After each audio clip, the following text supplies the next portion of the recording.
ஒரு முறை சாது சுந்தர் சிங் அவர்கள் ஜெர்மனி தேசத்துக்கு ஊழியத்துக்கு சென்று அந்த இடத்துல ஊழியத்தை முடிச்சுட்டு ஒரு வீட்டுல போய் கதவை தட்டினார். ஒரு பையன் கதவை திறந்து இருக்கிறான். கதவை திறந்த உடனே தப தப தப தப தபன்னு உள்ள ஓடி போயிட்டான். இவரை பார்த்த மாத்திரத்துல உள்ள ஓடி போய் அவங்க அம்மாவை கூப்பிட்டுட்டு வரான்.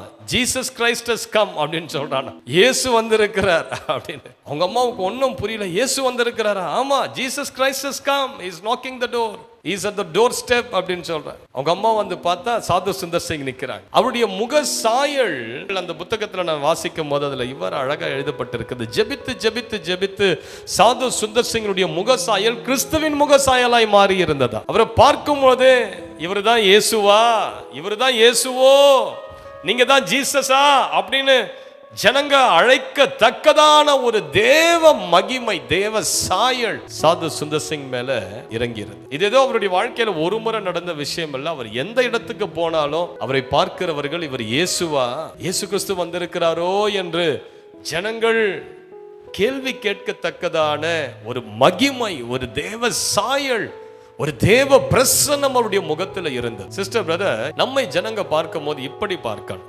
நமக்குள்ள இருக்கிற தேவ மகிமையை பார்க்க, கிறிஸ்துவின் சாயலை நம்மை பார்க்க. ஆவியானவர் நம்ம மேல் இறங்கி வந்ததான பிரதான நோக்கம் என்னன்னா, உன்னை இயேசுவை போல மாற்றணும், கிறிஸ்துவின் சாயலா மாற்றணும். உனக்கு வெறும் வல்லமைகளை, வரங்களை, ஆவியின் கனிகளை கொடுத்து உன்னை மேன்மையாய் வைக்கிறது மாத்திரமல்ல, உனக்குள்ள தேவ சாயல், அந்த கர்த்தருடைய மகிமையின் சாயலை உனக்குள்ள உருவாக்க பரிசுத்த ஆவியானவர் நம்ம மேல் இறங்கி வருகிறார்.